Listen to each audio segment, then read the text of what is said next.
Et sans transition, nous recevons maintenant le colonel Henri Benedettini. Bonsoir, mon colonel. Bonsoir. On vous présente comme un homme d'action, c'est bien le cas?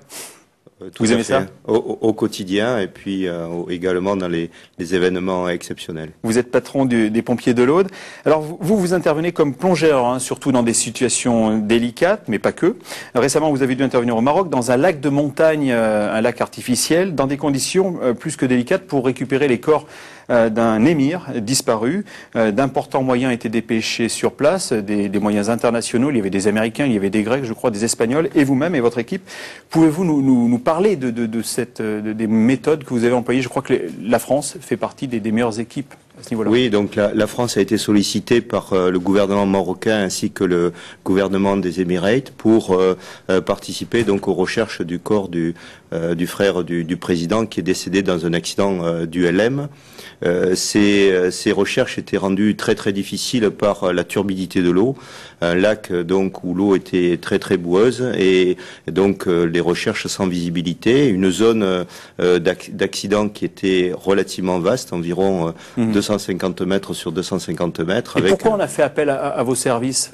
Alors, les liens sont très forts avec le Maroc et les Émirats qui connaissent notre organisation de sécurité civile et également nos compétences dans différents domaines. Et je crois que ça a été un des éléments qui les a amenés à solliciter la sécurité civile. Alors justement, j'évoquais la plongée. La plongée à risque est-elle une spécialité française?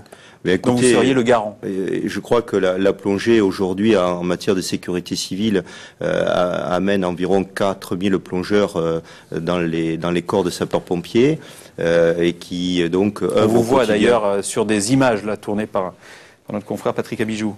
Voilà, donc qui interviennent aussi bien donc en rivière, en lac qu'en milieu souterrain et qui ont donc une bonne accoutumance aux conditions difficiles dans le cadre de missions de recherche ou d'aide aux plongeurs en difficulté. Alors, en Haïti, pas de plongée, mais un secours immédiat aux victimes.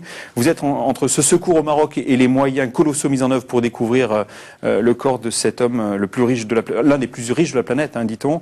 Et cette intervention en Haïti, passée d'un extrême à l'autre quelque part. Comment vous vivez cela? Eh bien, écoutez, Haïti, c'est un site qui a été particulièrement touché par le tremblement de terre, avec beaucoup de destruction, un grand nombre de personnes décédées, environ 200 000, et malgré tout, une solidarité internationale qui s'est mise en route avec beaucoup d'efficacité, même si les premiers jours, elle a dû faire face à véritablement une destruction de l'ensemble des moyens de communication. Eh bien, elle a pu apporter aide et soutien à l'ensemble des populations. Merci, mon colonel, d'être venu nous voir pour évoquer donc tous ces cas de figure. Merci beaucoup.